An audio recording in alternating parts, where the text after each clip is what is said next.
I need the scoop. A roommate's girlfriend transforms from grateful guest to household dictator in a matter of weeks, throwing away precious belongings and making impossible demands. This Reddit confession sparked fierce debates about boundaries, petty revenge, and whether one perfectly timed horror movie sound effect crossed the line. Get ready for a roommate nightmare that escalates from minor annoyances to friendship-ending confrontations, proving that sometimes the scariest monsters are the ones living in your own home. Hi everyone, I'm new to all this, so please forgive me for any mistakes. I'm a 21-year-old man and I live in a flat with my two friends, James, who's 23, and Emma, who's 24. Since the pandemic started, James's girlfriend Sarah, also 23, had moved in with us. She'd lost her job because of the pandemic, which had eventually led to her losing her flat. We had no issue with her moving in with us. She needed a place to stay. She was really chill for the first week or two, but she gradually started trying to dictate everything in the house. It started off with really trivial things like what movies we watched. We're big horror fans, Sarah isn't. What we could eat, having to go without hot water so she could take long baths every night, and so on. We all let this slide at first as she'd been through a lot and we didn't want her to feel unwelcome.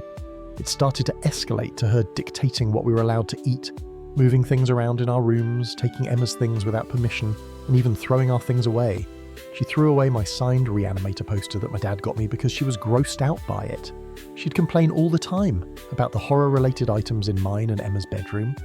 Emma and I completely understand that not everyone likes horror, but she was, quite frankly, being a pain in the rear.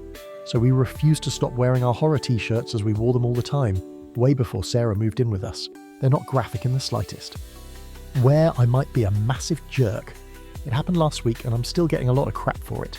It wasn't too long after she threw away the Reanimator poster I mentioned. I was still pretty upset as it was a present from my dad. We don't speak anymore due to family troubles. I'd taken a nap. Sleep schedule isn't great. And when I woke up and left my bedroom, I saw Emma, James and Sarah sitting on the sofa watching Hereditary. I was surprised to say the least, but found out later that Sarah and James had thought if they stayed there long enough, Emma would leave. She was watching the movie before they came back, and they could make out or whatever on the sofa. No idea why they didn't just go to James's room, but you know, I decided to be petty, snuck over to the sofa and waited. For those who don't know, one of the main characters in the movie does a tongue click sort of thing quite a lot. I waited for a quiet moment and did the tongue click. Sarah freaked out. I got an earful from both of them about how I was a jerk for scaring Sarah, when I know how much she hates horror movies and how I'm childish. I accept that it was pretty childish, but I was stressed and petty. But she's been telling people about how I traumatized her, and how she couldn't sleep all night. She was right about that, but from the noises coming from their bedroom, I don't think it's because she was scared. She even told people that I gave her a panic attack, which I didn't. Am I in the wrong? I should mention that Sarah doesn't pay for anything. She paid about half of what the rest of us pay for a couple months, then stopped due to money troubles. We have tried talking to her and James about her attitude and trying to dictate everything we do in our own home. James stopped talking to us for a couple days and it was really awkward and tense in the flat for a while. We've spoken to Sarah about her behaviour multiple times, but she just accuses us of overreacting. The only time I've actually yelled at her was when she threw away some of my things. Emma and I have contacted the landlord to see if there's any chance we can install a lock on our bedroom door. I know scaring her was childish, but I just sort of snapped. Not an excuse, but a part of me doesn't fully regret it.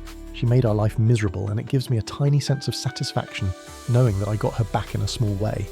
Emma and I can't move out due to financial troubles, or we would have. We have, however, been keeping an eye out for affordable places to stay. We're going to have a talk with James when he gets back and discuss Sarah getting her own place, so hopefully we won't have to move out of our own home.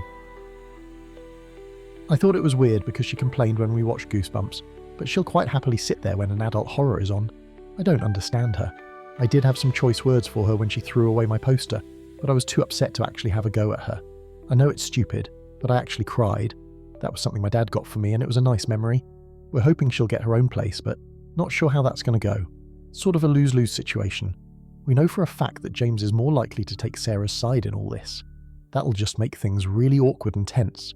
We have to keep dealing with her nonsense if we don't call attention to it. We accept it's our own fault for letting this go on so long. Hopefully she either finds her own place or we can figure out a way to move out, once we manage to get our financial situation in order. Oh, and yeah, the poster was signed by Jeffrey Combs. The Reddit community overwhelmingly supported the poster's petty revenge, with many sharing their own stories of nightmare roommates and celebrating the perfectly executed scare tactic. The household tension reached a breaking point as the poster and Emma realised their friend James would always choose his girlfriend over their friendship. 3 weeks later, an unexpected phone call would offer them the escape route they desperately needed. Hi everyone, so it's been a little while since my last post here, and a lot of stuff has been going on. To start, I want to thank the people who commented and offered advice on my last post. It was really appreciated and really helped. I've also accepted that I'm a bit of a jerk for being so petty, but a part of me doesn't really regret scaring Sarah. Emma and I spoke with James about Sarah's behaviour, dictating what we can and can't do in our flat, throwing away our belongings and so on. Needless to say, this did not go to plan and it ended in a huge argument and what I believe to be the end of our friendship. There was a lot of yelling and nothing got resolved. He told Sarah about our talk and she went out of her way to make nasty comments about us and call us pathetic. My anxiety was through the roof in the days after our row, as I didn't want to lose my friend and felt that I'd ruined everything. Maybe I was just being pathetic. Honestly, Emma was my rock through all this hassle and managed to convince me that this wasn't my fault. She's an angel.